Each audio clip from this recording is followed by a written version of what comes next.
What is going on, everyone? My name is Joseph Reynolds, and today joining me is Mr. Frans Mlambo, ahead of the PFL Europe Championships in Dublin in the Free Arena. Obviously, I'm sure you're going to be bringing a big crowd to the event, but how are you feeling for that championship final?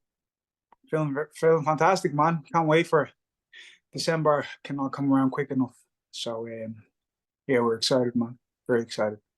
100%. And you take a look at this year, obviously, you've been able to have a lot more consistency as a fighter than you would have done in the past. And just to have that constant sort of flow of fights and knowing where you stand as well in your MMA career, how has that sort of been this year? And then sort of looking at where you are now for this championship bout as well?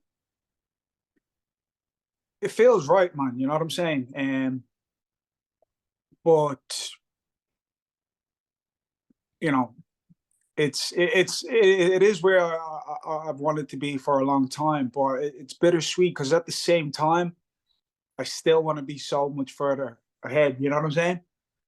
But that's what we're working on now. Do you know what I mean? That's what this whole thing is about. Like, and December, um, kind of will be the decider of how obviously the next year is going to go and all that kind of stuff. So we're making sure everything goes well. Um, and yeah, man, just we're excited doing what we need to do. 100%. And obviously, during that period, there's been those little bits of adversity where you didn't know what was really going to be next for you. But now, obviously, as mentioned, there's been this journey this year with PFL Europe and to have this championship bout as well. Do you feel as though this is going to be that fight that really shows how well you've handled that sort of adversity or any of those issues that have been around your MMA career? Do you feel as though that is the fight where you are finally going to be able to just show how you are able to deal with those things and really show people that if they continue to believe what they are able to do as well, just through their own belief? Yeah, no, 100%. Like, because like they told us at the start of this, like everybody in the division, you know what I mean, is the best around, and you know what I mean, they just put the best guys around in one division and just said, here, look, just go ahead and get it done. And the best have made it to the finals, and so that's what that's going to be. You know what I mean? We're going to see who the best is around these blocks and take it on from there, man. You know, like I said, even though like my next opponent is you know, worthy enough, like he's flipping savage, but I'm looking way past that still, man. To you know, to the next thing really. And that next thing for me was I thought that the million was next year, but unfortunately we're gonna have to wait till the next year then, 2025. But you know, we're at a good place now. We're working super hard, and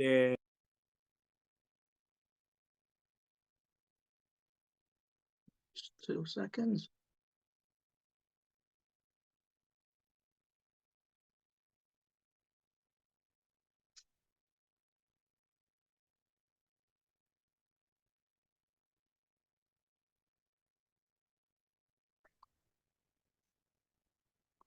sorry about that, man. I'm getting calls. Even No, even not a problem before at even all. before the interview, people just keep calling me, and I don't know what to do about No it. problem at all. But anyways, yeah. So I know my next opponent and stuff like that, but I just like I can't afford to have a stumbling block. You know what I'm saying? And that's my mindset right now. So yeah, I'm looking to just blow things up in December, man. So it's going to be exciting. Yeah, and pretty much since the start of this series, your name has obviously been, it's been one of those prominent names that's been on everyone's lips that they've wanted to see inside the cage again. And now to have this final in Dublin as well, where you've got such a strong fan base, how do you sort of feel it's going to be to finally have that home crowd there with you and just knowing that that support's going to be there on the night inside the Free Arena as well? Yeah, it's going to be awesome, man. It's going to be awesome, because they're coming around. Like I think like my crowd is going to be bigger than any of my other fights before. Do you know what I mean? I have way more people, way more excited, for this than any other event I've had so far. You know what I'm saying? And yeah, so I'm gonna have a big crowd. Not only that, but everybody else is going to be on my side as well, and all that. I mean, it's good. Like, you know, in Paris, it was literally the exact opposite, where I was getting booed, worked out, and all that, and then this is going to be the very exact opposite. But you know, you take all them things in a stride. Obviously, when the whole crowd is on your side, it's a boost. You know what I mean? Hometown as well. So yeah, yeah, it's going to be awesome. It's going to be a good night, anyways. Yeah, No, better believe 100%. that. 100%. And you mentioned there with the atmosphere as well that you felt in Paris, being in France as well. How was that sort of atmosphere? Obviously, France is one of those countries the MMA scene has only really recently been able to really expand and grow. But what was it like to sort of feel that atmosphere and knowing that the crowd that was against you, they didn't want you to really win that fight with all the boos that were going on? It actually wasn't that bad. I thought it was going to be way worse. So I mean, so like I said, like, because people kept asking me, like, is that going to be a problem? Uh, Knowing that you're fighting a hometown guy and the crowd isn't going to be on your side. I was like, nah. In my head, like, I mean, I was going to win them over eventually, and I done that from the start. You know what I mean? As soon as I was in there, as soon as I was walking out, and I was, you know what I mean, in the midst of the crowd, I turned around and I was throwing love hearts and I was saying all this and that. And I noticed a few people, you know what I mean, turn, like, because I was actually like specifically looking people in their eyes. You know what I mean? And like smiling at them and saying, "Oh, you know, you be with me for." And I had a few heads turn, and then after that, it was all good. You know what I'm saying? So that's never a thing. That's never a thing that should bother you as a fighter. You know what I'm saying? And there's so many things before you get into that fight that you have to deal with, that the crowd is the last thing that should be on your mind. You know what I'm saying? No, 100%. And then as well, obviously, we spoke a little bit about the home crowd and the Dublin, even spoke a little bit about the rise of French MMA, but taking a look at sort of the rise of Irish MMA as well, Mm. even from the regional scene, you look at what's going on there with all the shows and all the fighters, and then yourself as well, being a really big part of this next generation of Irish fighters that is coming through and being a part of the current one as well. How does that sort of feel to really see the growth of Irish MMA and be a big part of it in that as well? It's actually a funny question for me, man, because it's bittersweet. Like I said, like I've been around a flipping long time. You know what I'm saying? And I mean, I've known people I've been around longer, but not doing what I'm currently doing. Do you know what I'm saying?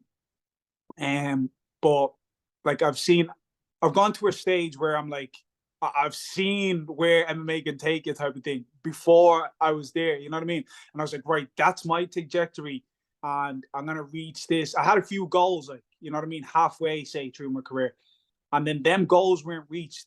Do you know what I mean?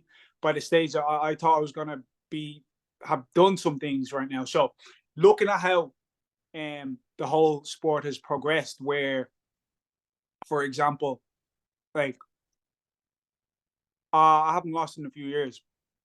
Good bit of a winning streak. You know what I mean? And I've done some shit in the sport, like, and then obviously now I'm in the PFL and stuff like that. But you have to kind of look at it from my perspective, where I'm on the same card as John Mitchell, and John Mitchell, when I was pro, he was amateur fighting my little brother. Do you know what I mean? And then we're the same type of level now. Do you know what I'm saying? So I look at them type of things and they bother me. Do you know what I mean? Even though on the outside, oh, like, I'm on the PFL and I'm fighting the Tree Arena for a final, and everybody was like, "Oh, are you happy now?" And I'm like, "I am," but you know, when you look at it, I should still be ahead. You know what I mean? I don't know how to. I'm gonna need to do something or get something to rocket me past where I am now, to get me to where I need to be. And I think the PFL is a good place for me to do that. You know what I mean? So I think I'm at the right place. Everything is going good, and it's just up to me then to make sure that it all goes to plan, man. Yeah, 100%. And as well, when you do look at that and you knowing you're not sort of where you want to be in your career, but still having the successes here and there, do you feel as though having that constant hunger to be further on in your career, to be in this place, and that do you feel as though that's what's really been able to keep that passion up for you throughout all these years as a fighter? Yeah, yeah.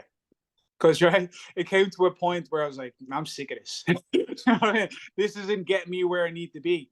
And then, you know, it just I'm just stuck now, bro. I just got to do this. Like there is no other way. There's no going backwards in any type of way. So I just got to put my all in this, and that's what I'm doing right now, and I'm making sure that it works. Do you get what I mean? It's got to work because all I'm doing is fighting, and that's what I do. I fight. I just got to fight to make it, man. And that's what I've been doing this whole time. Suppose people are looking for me to do it in a fancier fashion, and we'll work on that. Yeah. Most definitely. And as well, obviously, the sport's very unforgiving, and I'm sure there's other fighters that may have been in those similar positions to Yeah. yourself. And what are 100%. some of the things that you would say to those fighters that might be going through that right now, and the sort of direction that they're going to take next? They're not really sure what that is going to be for them. They don't know what the future looks like. What sort of advice would you offer to those fighters, or to anyone that is sort of in those situations where they don't know what the next step is, but they know they've got to keep working at it? Yeah, and like as you say, you're proper correct. It's I'm not like saying, oh, like I'm the victim and flipping. This is only happening to me. I know tons of guys that the same thing is happening to them. Like I know guys that are training day to day and they're not getting fights in like 2 years. You know what I mean? And they just fights keep getting cancelled, this and that. Do you mean that, like you said, the sport isn't fair or whatever you want to go? I don't know. You mean it's all over the shop. But at the same time, there is lessons you can learn from people. And, I mean, people's different circumstances have a play on how things are going to go, just in general, not just in the sport. Like I'm saying, for example, like if you have like a good family support system, like say if you have a mom and a dad and they supporting you going through your training and all that, it's going to be easier for you. You know what I mean? Well, it should be in anyways. And not having any of that kind of support system coming up is going to be harder, and you're going to need to find some other way to like financially support your career as you're trying to make the career. Do you know what I'm saying? So there's just so many variables to this, man, and it's just about figuring it out yourself, or being lucky enough to have somebody there to help you along the way. But there's just so many variables. It's just too hard to give advice. You know what I'm saying? Because if I start like trying to give advice at one line, and then I'm thinking of other people that might be in a different situation, it's too hard. So I'm usually better at giving advice to a specific person with a specific, you know what I mean, where I know where they're coming from and stuff like that. But there's so many variables, man, and this sport just kind of represents what life is like. You know what I mean? It's hard. You go through things. You know what I mean? Life is going to try and knock you down every step of the way, and you just got to keep rising up. You know what I'm saying? And I feel like that's kind of what happened to me. You know what I mean? I was at the depths, bro. I was just at the depths, and then now I'm laughing. Now I've 2 fights gone, and I have another final coming up in my hometown. See, I mean, we're laughing now. Things can turn at any moment, and right now seems to be working for me. Most definitely. And then just a final thing for myself is, obviously we've already touched on that it's going to be a big crowd, a big free arena. It's a very prestigious venue in MMA. Obviously, the chance to make history, not just for Irish MMA, but history in general, being the first or one of the first PFL Europe champions. What is it that you want the fans to take away in terms of what they can expect to see in this next fight from yourself? Who knows, man? I just go in there, right? I have no expectations usually when I go into a fight, like, and they're the first person I'm saying this to, because usually you're like, yeah, like but you don't know. I don't flipping know what I gotta do. You know what I'm saying? Like I just go. That's what I mean. I don't study my opponents or nothing like that. So a game plan has never been a thing that I have. I just go in there and I figure it out in the moment. Do you know what I mean? Is he gonna get knocked out? Is he not gonna get knocked out? Is he gonna get choked? Is he not gonna? Who knows? Do you know what I'm saying? I'm just gonna wing it and I'm gonna win. That's what I'm gonna do. You know what I'm saying? But wing it in a smart fashion, man. You know what I'm saying? Winging it to me means just fighting on instinct, just being in there and doing what I do. Do you get what I'm saying? So yeah, that's what we're gonna do in there. I'm gonna bring the best of me, in anyways, and especially in Dublin, I kind of have to. Do you know what I'm saying? So the crowd definitely won't be let down. Frans Mlambo fans definitely won't be let down in this. So yeah, come on, come on, come on! I say. 100%. Well, I really appreciate your time today. If you would like to take a chance at your sponsors, things like that, obviously feel free to go ahead. Yeah, nice one, man. I'm actually, you know what? The last little while, like this whole time, actually with Combat, I've been looked after by a chiropractic organization or whatever you want to call it. Like it's they have loads of different places, but it's called chiropractics, and they've been taking very, very good care of me. Like so much so that like since then, like in the last few months, I can tell when something is wrong with my body. Do you know what I'm saying? And the reason I'm kind of going on about this is because I've been trying to tell other guys, like fighters, that you need to actually be doing these things. You know what I mean? Like getting chiropractic care or flipping physio care or whatever. Do you know what I'm saying? To keep your flipping engine, you know what I mean, full spec, basically. You know what I mean? And yeah, so chiropractic has been helped me a lot. Flow recovery, obviously, is always been with me, and neuro neuro pain clinic in Junction 6. They've been with me a long time as well. So shout out to all them boys. SVG, obviously. Irish Fighters Media that's my boy. But anyways, yeah, on that, thank you for the interview, my man. And yeah, you know yourself. An absolute pleasure. Really appreciate your time. Thank you very much, buddy. Have a good one. Peace.